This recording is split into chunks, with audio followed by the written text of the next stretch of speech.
Kalau di otak itu berarti knowledge saja, belum ke jiwa.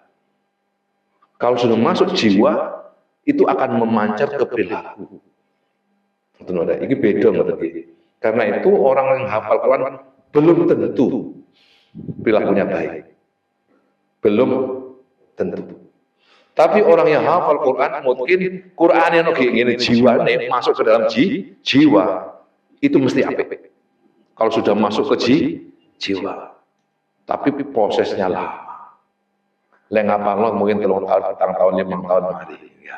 Tapi lek nglakoni sampai mati. Sampai mati mengukirkan Quran dalam jiwa manusia. Jadi niku benten. Oke. Ini seperti itulah nanti malaikat itu. Jadi malaikat itu jiwanya dipenuhi dengan al-haqaiq al-ilahiyah. Wa kadzalika jumlatu ulumika, demikian pula seluruh ilmu. La naqshan, ya, demikian juga seluruh ilmu kita jadi begitu. Kalau penjenengan, katakanlah sebagai seorang mahasiswa mengambil jurusan A, apa begitu ya? Mas Sofi tahu? Teknik ya. Misalnya teknik informasi. Yang ada di dalam otaknya itu teknik informasi. Tapi mahasiswa tenan loh ya. Bukan mahasiswa ChatGPT loh ya. Tapi mahasiswa tenan. Nah, mahasiswa ChatGPT ya karo ke otak ngono kene otake ChatGPT atau otak Google. Aku selalu curiga soal mahasiswa saya gitu, ngoten to ya. Karena khawatirnya ilmunya lo ChatGPT. Jadi kalau seandainya begini jurusan teknik misalnya, maka otaknya penuh dengan ilmu teknik, dipenuhi di situ. Nanti ngomong masalah kabel, masalah desain, masalah macam itu terkait dengan ilmunya itu nyata bahwa otaknya dipenuhi dengan apa? Ilmu yang dia tekuni. Ya. Sama dengan bidang-bidang yang lain gitu. Jadi wakadzalika jumlatu ulumika, demikian jumlah juga seluruh ilmu. Karena itu orang yang ahli tafsir ngalor itu ngomongnya tafsir terus. Kenapa? Di utaknya penuh dengan tafsir. Demikian juga wong lek temen donya ngalor itu mesti ngomong proyek. Kenapa? Di otaknya penuh dengan itu tergantung. Gitu. Jadi tergantung masing-masing individu. Mau diisi apa otaknya itu. La naqshan yahsu wa yunsu. Tentu saja yang berkaitan dengan ilmu ilahiyah ini, al-haqaiq al-ilahiyah ini jangan disamakan seperti ukiran dalam arti indrawi gitu ya. Bukan sebagai satu ukiran yang yahsu bisa diraba, bisa indra dengan panca indra, wayu besar atau bisa dilihat dengan mata telanjang, tidak. Walakin nau'an ilal intiqasyi aqliyan, akan tetapi semacam nau'an semacam minal intiqash, semacam ukiran aqliyan yang ya bersifat akliyah. Ya tidak dapat ukiran intelektual bahasa. Coba kampus. Jadi ukiran intelektual, ukiran akal. Yungkiruhu yang diingkari atau tidak bisa dipahami man oleh seseorang, iktasarat yang terbatas di badannya, khasasatu nafsihi, rendahnya jiwanya, al mahsusati yang tertuju hanya pada hal yang dapat dirasakan oleh indra saja. Walam yataraqqa anha, dan belum mampu melampaui batas ini. Artinya kalau berbicara tentang al-haqaiq al-ilahiyah, berbicara tentang rasa di dalam jiwa saat menangkap cermin bening, saat menangkap hakikat ilahiyah seperti yang saya contohkan tadi ketika Allah berfirman aqimis salata li dzikri, ketika ayat itu masuk ke dalam jiwa kita, ketangkap oleh jiwa yang bersih, maka itu benar-benar membuat sholat seseorang akan lidzikri, mengingat Allah.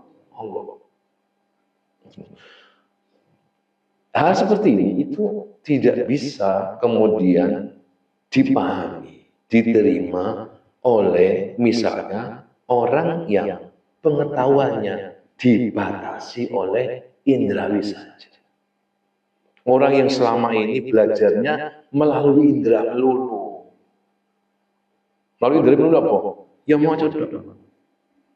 Ikan indera. Kue mau coba buku itu indera saja. Indrawi, pengetahuan indera. Kue ngrungono guru itu namanya pengetahuan indera.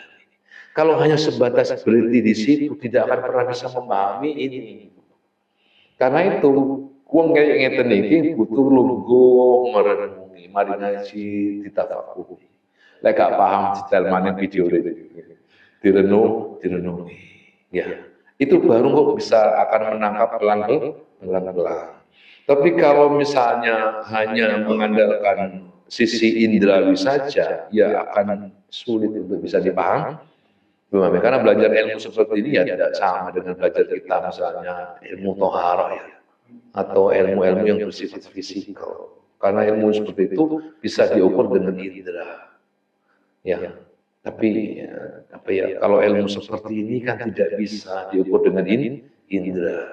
Hanya butuh yang nama jiwa yang bersih, butuh kaca yang bening supaya bisa menangkap gambar dari luar yang bersumber dari Lauhul Mahfuz atau nufusul malaika. Sekali lagi, bahwa ilmu ilahiyah, al-ilmu nurun kata Syafi'i. Ilmu itu adalah cahaya. Cahaya.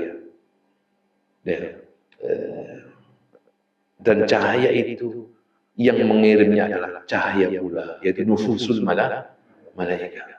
Tentu saja cerminnya harus mengkilat seperti yang dilakukan oleh Cina tadi. Ya, juga cermin yang bercahaya yang bersih. Jika ilmunya ilahiyah, kemudian yang mengirim nufusul malaika yang juga bersifat nur cahaya, dan jiwanya juga bercahaya, maka menjadi kloklah, masuklah itu. Walaupun ketiganya ini sebenarnya hal yang berbeda, tetapi seakan-akan sama. Maka disitulah ada jiwa manusia yang berintegrasi dengan nufusul malaika. Ada malaikat di dalam jiwa manusia tersebut. Sehingga itulah ia tarakka, dia akan naik pada levelnya malaikat. Kenapa? Jiwanya ini bercermin dengan nufusul malaika. Ini terkait dengan pandangan Imam Al-Ghazali dalam menyampaikan apa yang disampaikan oleh Nuzul tadi. Jadi intinya ada dua cara tadi ya, untuk meraih ilmu ilahi ya atau al-haqaiq al-ilahi. Berikutnya insya Allah akan kita kaji tentang bayanu al-aula min tariqaini. Di antara dua cara tadi, cara sufiyah atau cara nuzul, mana yang lebih utama, mana yang lebih baik dari dua cara itu, insya Allah kita akan bahas pada pertemuan berikutnya. Al-Fatihah.